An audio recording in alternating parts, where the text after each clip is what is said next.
Okay.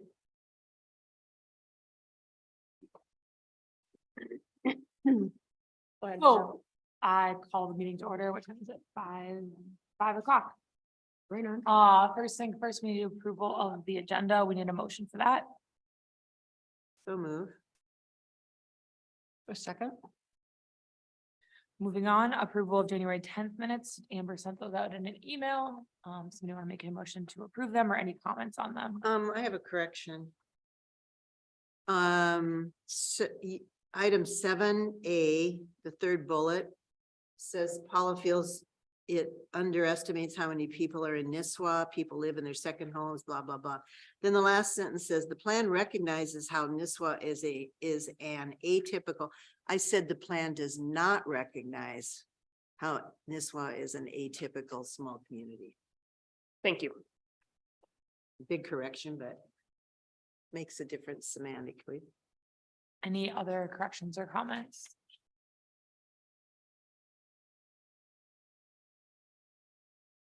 We need a motion to approve. I can motion to approve the Second. agenda. Do we need a vote on that one or no? Yep. Yeah, okay, all in favor, say aye. Aye. Aye. All against? Wonderful. Fortunately for open forum. No. Perfect, moving on quickly. Cars out there. I know. Anything else? I guess we want to go over this letter in the open forum? We can do it under old business under the plan. So seeing that there's nothing besides that, we can Okay, move on to to, department reports. Okay. I was gonna be very brief so we can move on to the next steps. But I did want to let you guys know that advertising for Gull Lake Trail bids began yesterday. So that is kind of the biggest news I have for that one. And so bids will be opened February 23rd. And we are planning to hold a special meeting March 2nd, which would be the same night as this meeting, but to go over the Gull Lake Trail bids. So that would be for city council, but I wanted to let you guys know of that timeline as that's a pretty major milestone for that project. Yeah.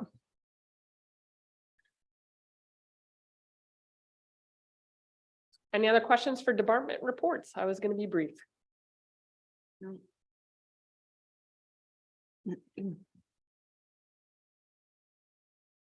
Cool. So, old business.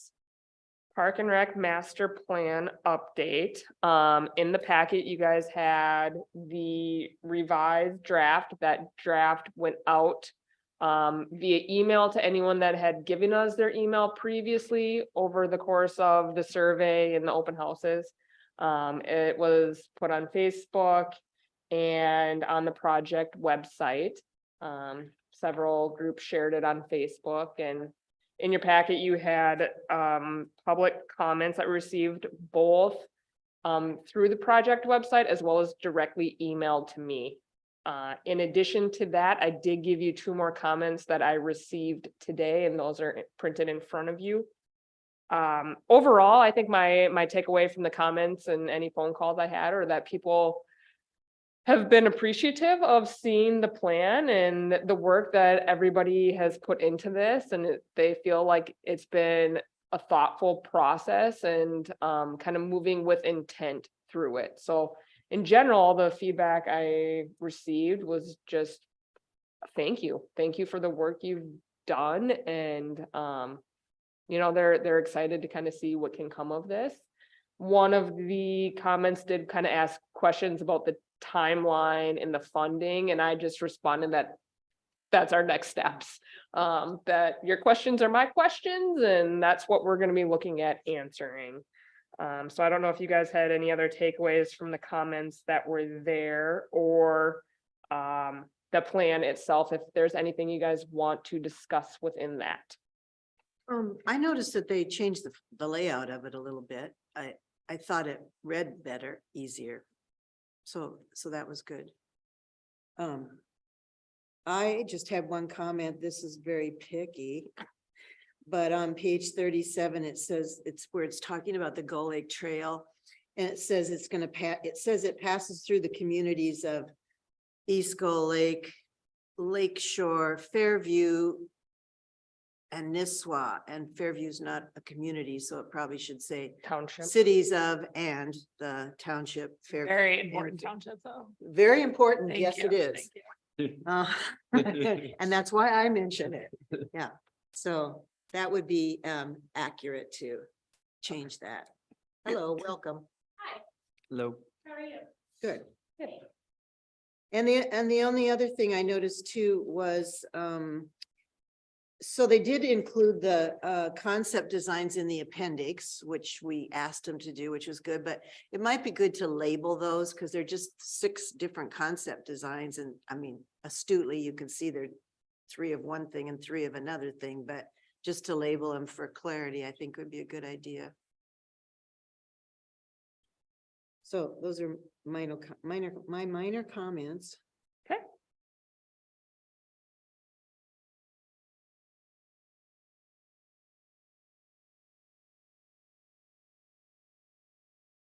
It looks pretty. Has to be Lots of nice visually pictures appealing. in it. Yeah. Other thoughts on the plan, or if you, were you planning to make any public comments tonight? No. Okay, all right. No, I think it's just a little bit better than we saw it last time type of thing. Like it just like Paula was saying, it does read a little bit better. It just feels a little bit more organized. I feel like before it was when they kind of like put it in a way that they're supposed to. And then now it's just like then like finer and like finer tuned and things like that. So. Paul and Sherry, you guys have thoughts since we didn't hear from you guys? It's coming together Last month? nicely. You know, like Matt said, from compared to we've seen it last time, it's just, it's a little bit more detailed and it's. I did have a question on. Some of the, let's see, the areas. When they're talking about the timeline for different parts of the parks. Some of, you know, they're blank, you know, like for the projected end of service dates. And I know that's probably due to, planning for how it's gonna be funded. I'm assuming, making that assumption.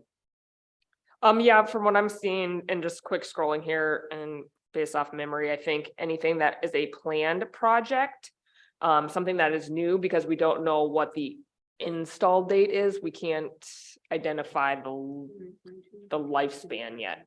Yeah. Am I following you? The concept plan. Okay.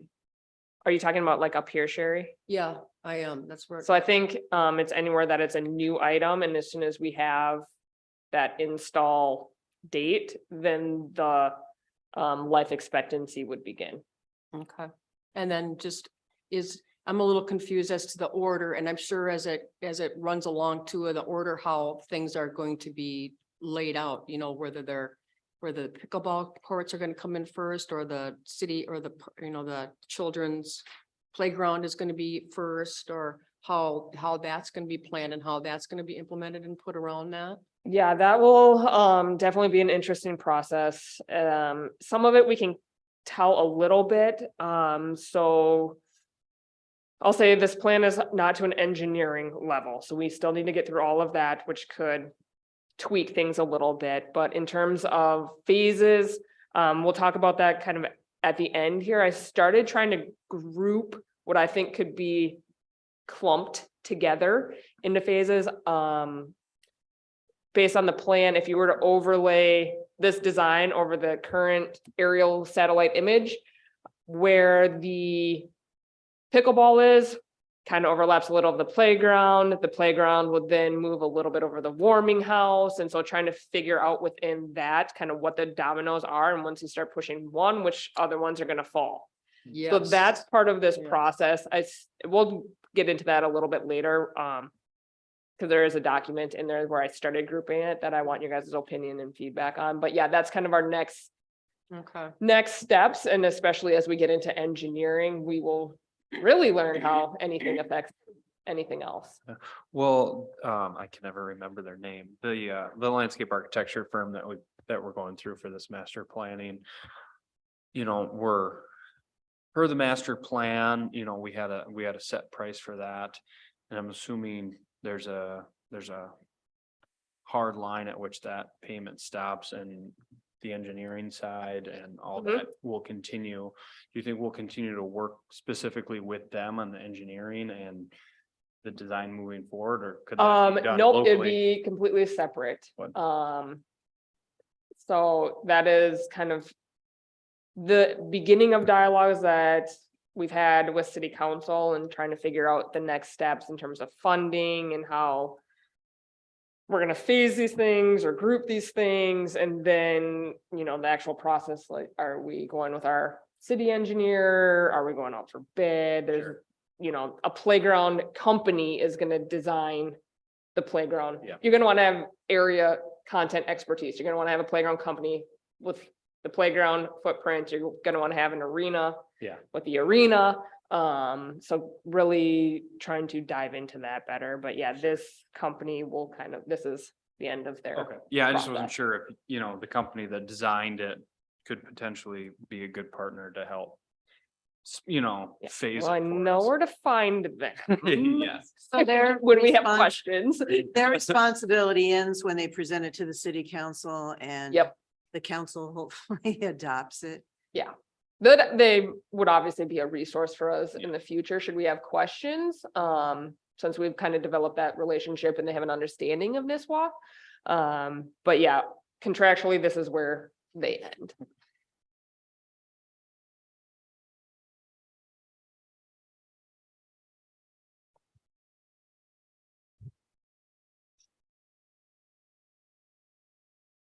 Do we want to go over the public comments on the draft or do we want to move on? I guess I was talking about the email too. or the Oh, ones yeah, in you guys the can talk about master those. draft. I guess the ones in the master draft were all, like you said, very positive. They didn't have any information. And then this email I think is really interesting. I guess I'm just more curious, like when it says it was part of an Indian reservation and then it was taken back by the government, like just, I don't know, the history of that area is really interesting and I don't know where you find more information. but- We are definitely gonna learn a lot. Mhm. As we, I talked to this woman, Janet, at the open house, and she's done some research on Mhm. this and knows quite a bit about it, so. yes, there's several people in the neighborhood that Yeah. kind of have various aspects of the history and ecology there, Yeah. and Well, even like Uh, the Coat family might know. I mean, the camp's yeah. been around for 120 years. There might be some. yeah, and I think it would be advantageous for us to reach out to the tribes to see what kind of history in that regard, as well as the DNR for the environmental, and those would be two. Well, this history is going to be a fundraising ticket Yep, to open up money from the cultural and arts legacy funds to do interpretive signage on the Mhm. property. I was just gonna throw something out there for the written history, the best place to get full access to written history and the people that know the history is, through the Red Lake Reservation, through their, history director. Hmm. Cause they keep all of the, information on file. Or maybe, are they Chippewa, the Red Lake band? The Chippewa Nation has headquarters up in Walker too. They do, but that's the Leech. Well, there's the Leech one, but then there's also the Chippewa Nation, all the bands have a office up there. Not all of them, quite a few do, but when they, for the historical information, Mhm. they keep that up at Red Lake. Just Okay, because it's the only sovereign nation. So, because they are fully self-governed, that's why they keep it up there. Yeah. okay, well. It'll be interesting history to learn. For sure. yes. We will, but they- Mhm.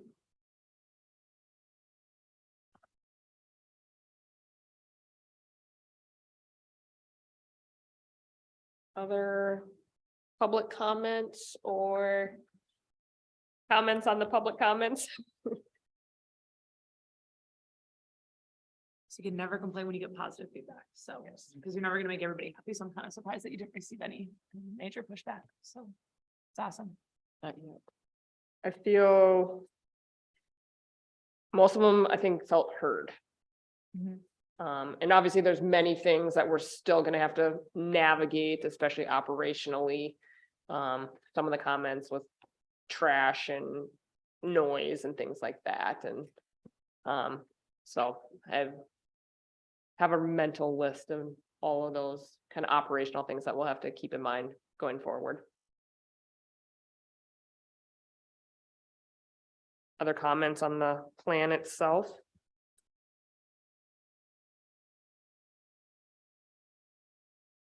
So other than Fairview Township and labeling of the designs in the appendix, is there any other edits you guys would like to see before it gets approved? Or goes to council for The, these budget, estimates here, that's not part of the plan. no, Okay. well, no, not in this document, but they did compile the back end information. So I have an Excel document that I got those numbers from, Yeah, but in the document, it's represented in the dollar signs. okay. So I have the Because- back end info on the actual number. In the document, it's represented it in a range. Yeah, I have some questions about that, so that's separate. Yep, All right.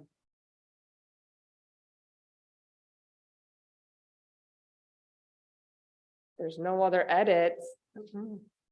Take a motion to recommend. I'll make a motion to recommend the plan with the two changes we discussed to the city council on February 21st, is it? Correct. I can second that motion.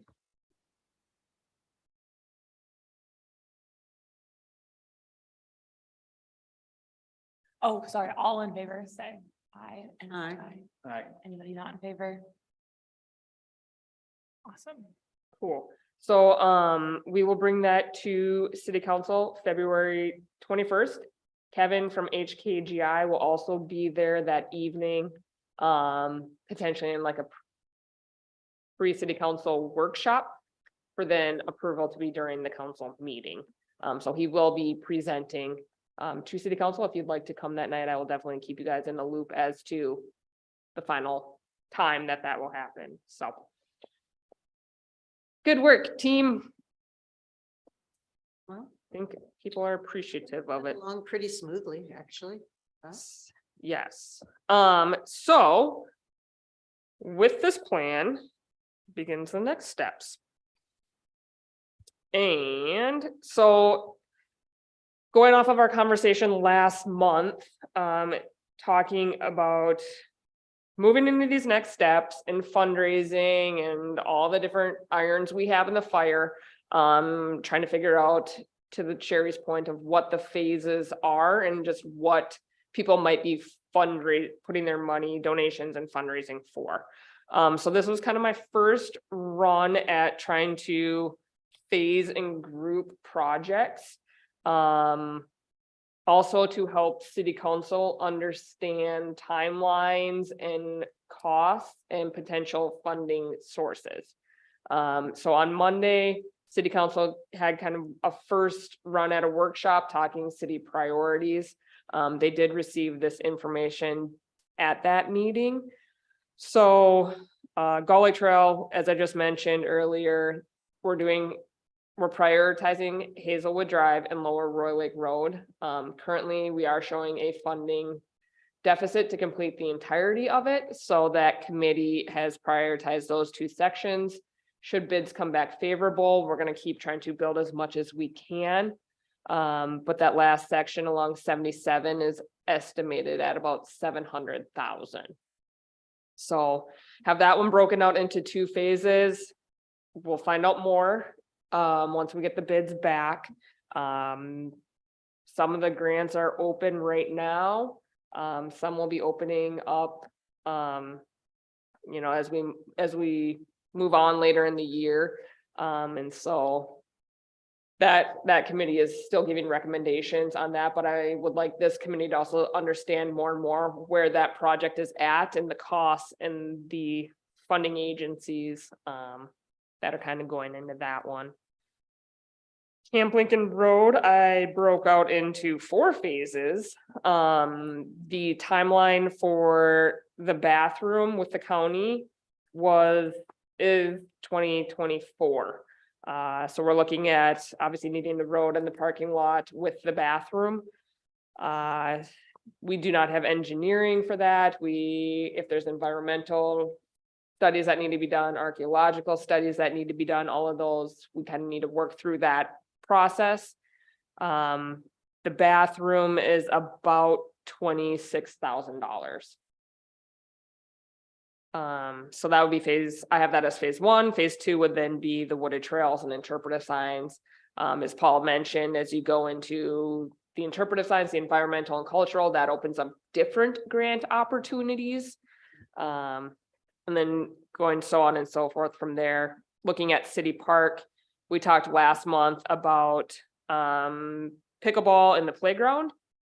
Those kind of being in a similar space in this design, but knowing that different groups of people are going to want to fundraise for one or the other.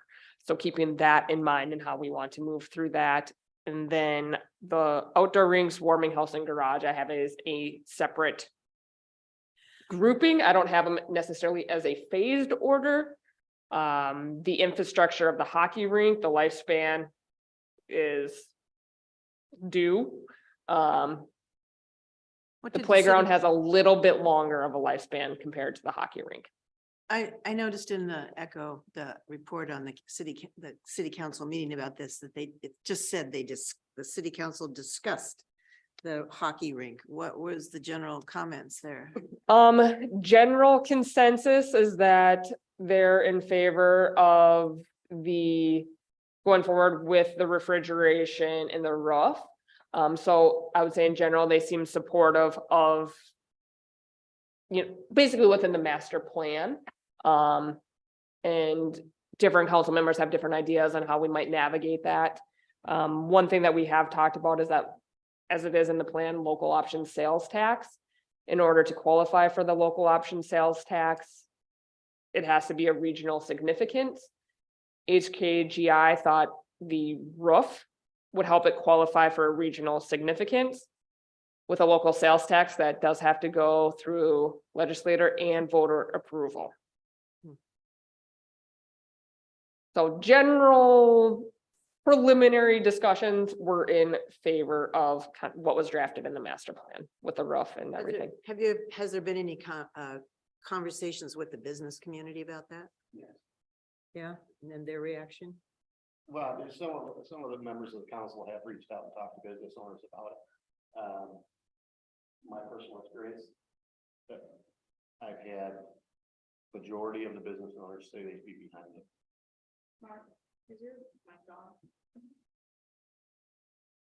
No. Yeah, I think several council members have reached out to various community stakeholders, businesses, on an individual basis. There has not been a formal process, for They haven't run any numbers or anything like that on what the potential revenue could be from sales tax, roughly 400,000 a year. a year.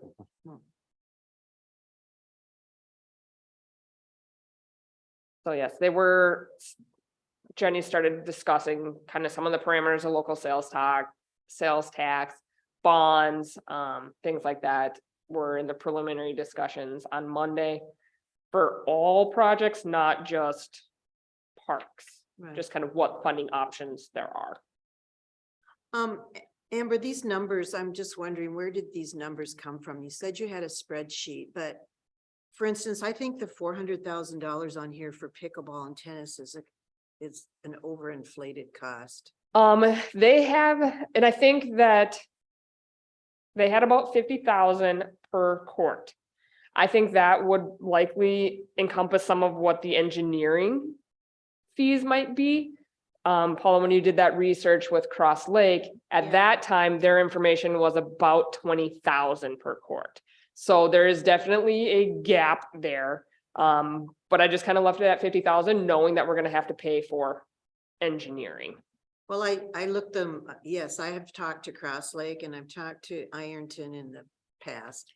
And Cross Lake, they paved 6 courts and a basketball court for $134,000 2 years ago. So, I mean, a lot of the engineering, we've got examples, we've got local Mhm. nearby communities to fall back on. So we shouldn't have to spend a whole lot of money on engineering when other people have done this.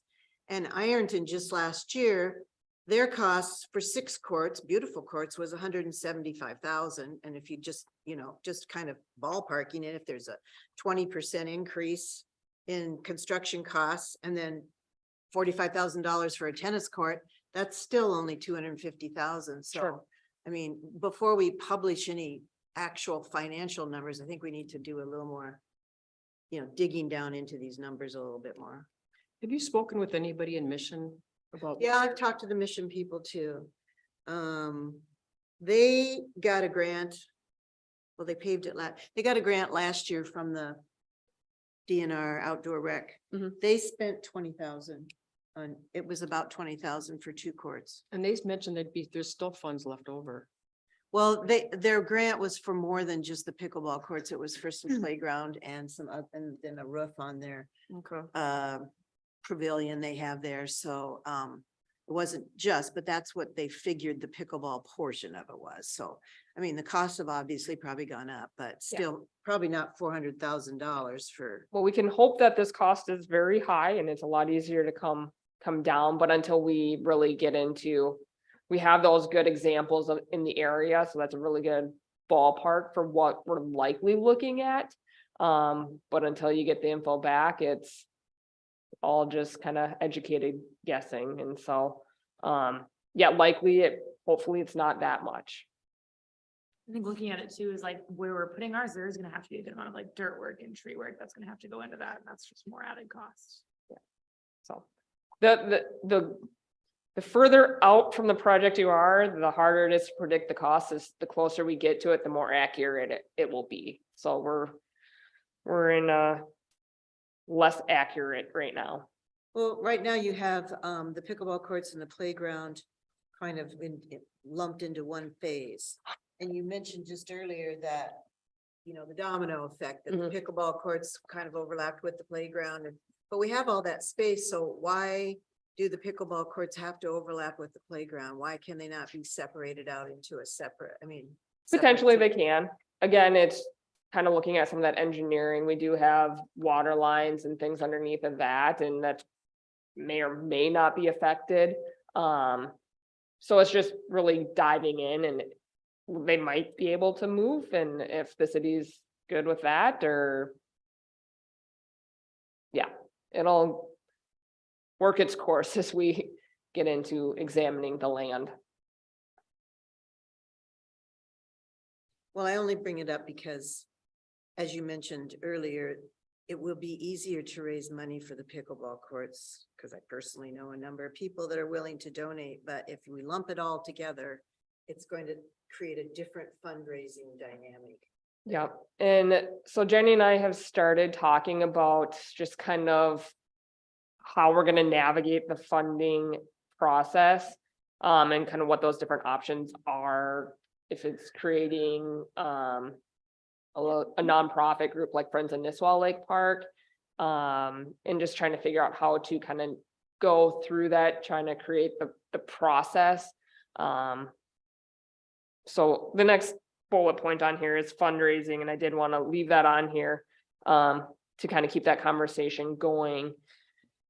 And I've talked to the Pickle and trying to kind of have a kickoff event, so to speak, for fundraising, kind of late April, early May.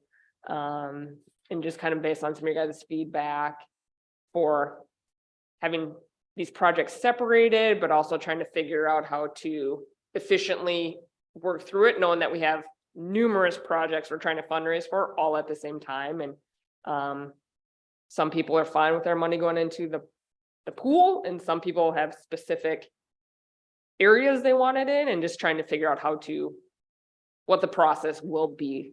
So we're in the early stages of those discussions and trying to create the framework for it all.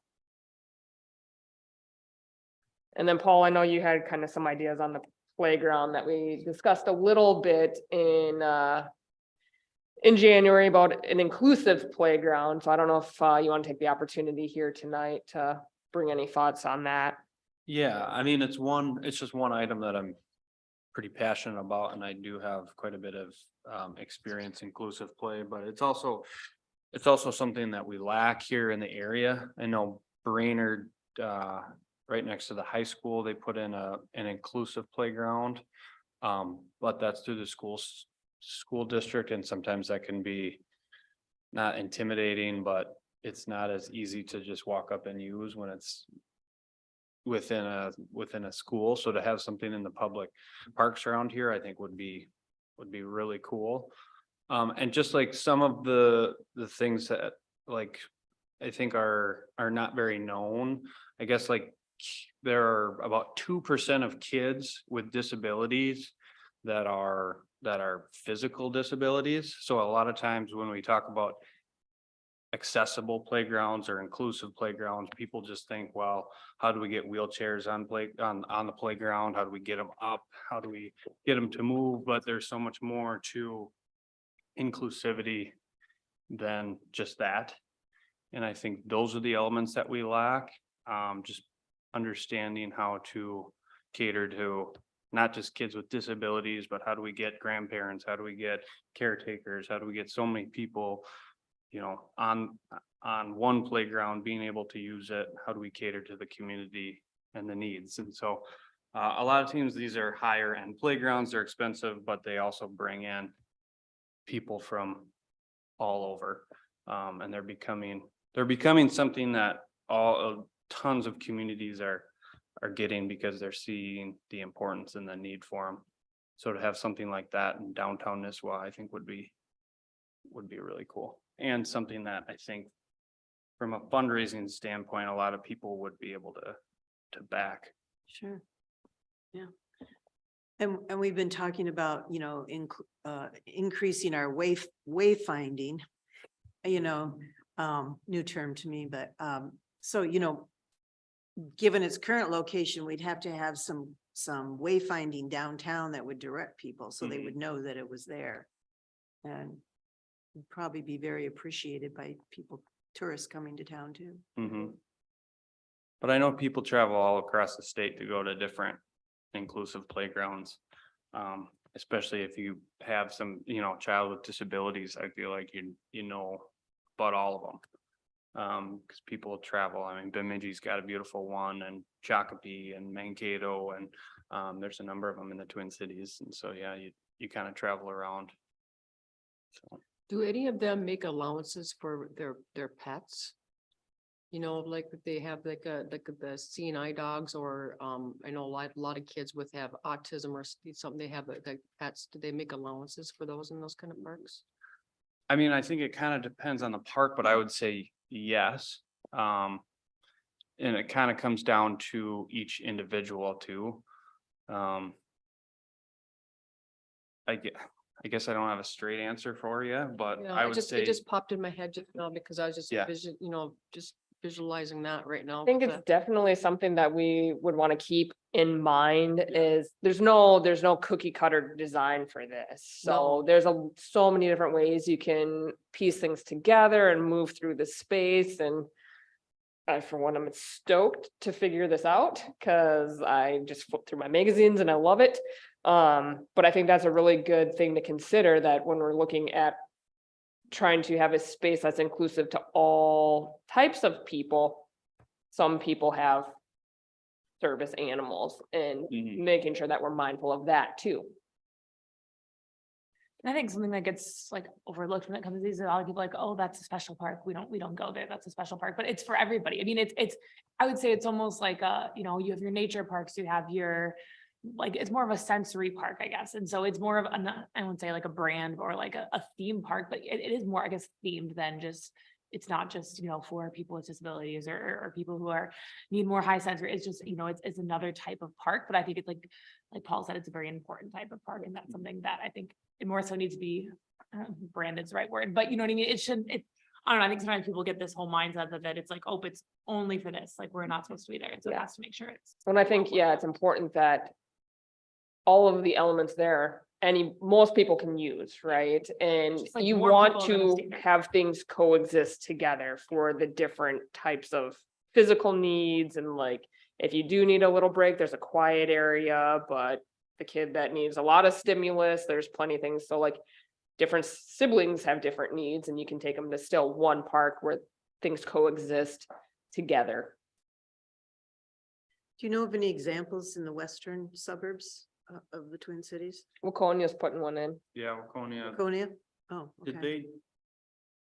are they slotted for this spring or did they just put it in this fall? Can't remember, but, It's either in or coming in. They've been, yeah, Hutchinson has one. that one's fun. Well, I was just thinking, my son lives in Chanhassen and Waconia is not very far. Yeah. not Just at to all. go out and, you know, kind of get a visual look at what that type of. Yeah, playground. Shakopee Lions Park has a big one. Okay, I know where that's at. If you Um, want a cool park tour, there's a cool adult park in Plymouth, Oh, really? Where? like right by was at high school, just down the hill. Oh, Really cool. okay. There was, I think it was, look, Park. It's more of like, kind of like American Ninja Warrior style type park, super cool. It's like not quite just a fitness park, it's like way cooler than that. lacrosse put in, I want to say it's lacrosse. They had an inclusive playground and adjacent to that was kind of like the adult fitness. But not just like the machines, like when you go to the R, which those are great too, Yeah. but like more of like fun, like you But don't they- realize what you're doing until you're like, wow, I'm. so Yeah, good. they had the different Like spaces play. next to Yeah, each Like other. adult play, Yeah. yeah. It took a lot of acreage, but it's good. It's, Mhm. There's some cool Things parks, to there's think about. definitely some cool parks up there on a lot of different scales, depending on what you're looking for. That's becoming really popular too, the adult play. Mhm. We're so, Talking about paintball parks or. No, no, but that would be fun too. yeah, so kind of all these things definitely blur together, which makes it a challenge as we kind of, everybody has their different passions and so many of these things, as you can see, have a very quick deadline in terms of we're staring at multiple parks, multiple projects within the next hopefully 3 years. And that's, a lot of that's based on agency timelines or the infrastructure that already exists, their life expectancy. So just want to kind of put that out there for you guys in terms of kind of different funding sources, timeline, phasing, grouping, and see what your thoughts are on it. So the Nisswa Lake Park, we consider that pretty well completed. We're not going to be, originally we were going to put a parking lot in there, but that's kind of been. I feel like it's at a stopping place. I wouldn't say it's complete, because it is a regional park. It is the trailhead for the Gull Lake Trail. So it's a trailhead without parking. However, there's the butternut trees that were discovered between the design and now. And so we have kind of not gone back to it. But I'll say right now, I feel that's at a natural stopping point where it functions as is, and that we should look at these other things that have aging infrastructure and deadlines. But yes, I do still have it on the plan as consideration for a parking lot as part of the long-term capital improvement. Well, I know, you know, the parking area of the DNR. yeah, that's close to a tunnel. if the DNR would allow that to be used for, they don't encourage that now. Correct. But if they would, allow that to be a designated area for the park, that probably would be sufficient. Yes, I would say currently it is not encouraged as for use outside of the public water access. That doesn't mean that will always be the case, but currently that is where that's at. So if we're gonna look at seriously revisiting the parking lot, trying to figure that out, if there is a way to work together on that.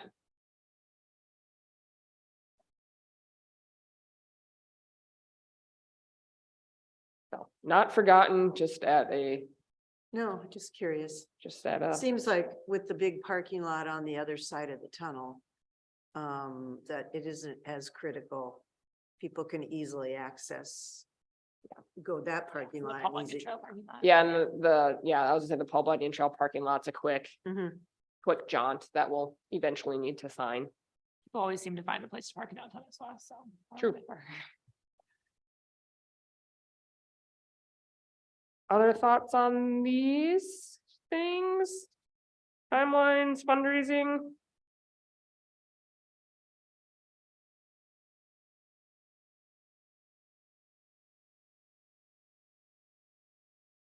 Cool. Under final discussions and comments, I did hand you guys, we received one application for the open commission seat, so you guys do have that application there.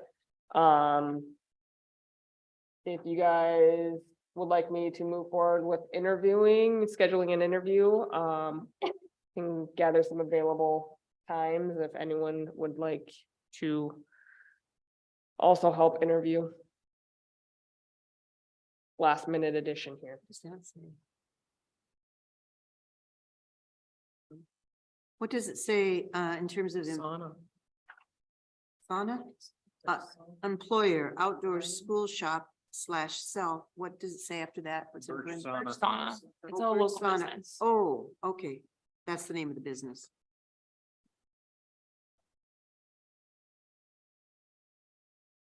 Oh, I see, it's in the email address. Have you met, Alyssa? I have not, I've exchanged an email, but I just got the application here today. So.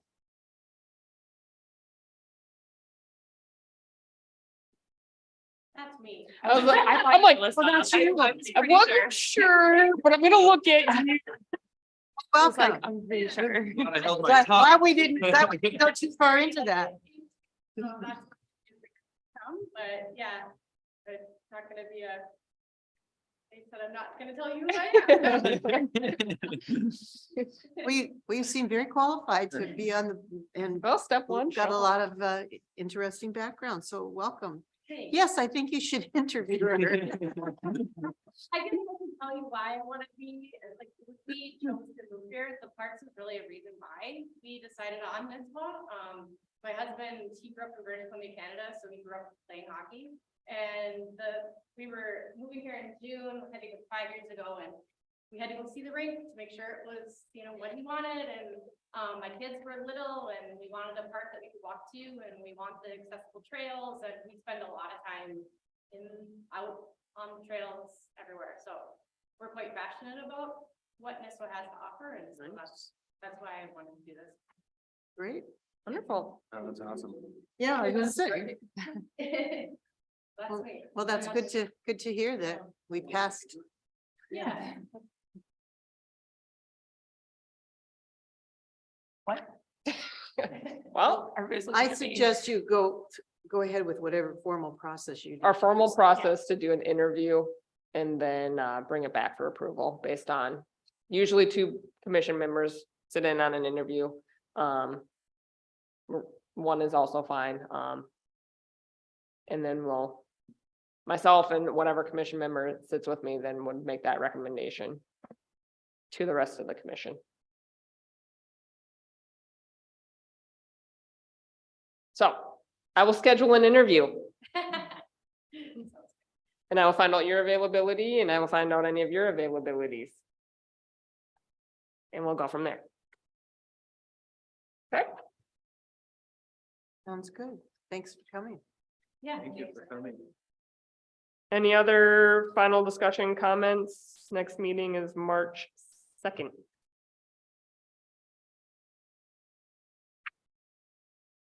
We need a motion to adjourn. I so move. Doesn't need a second. Thank you.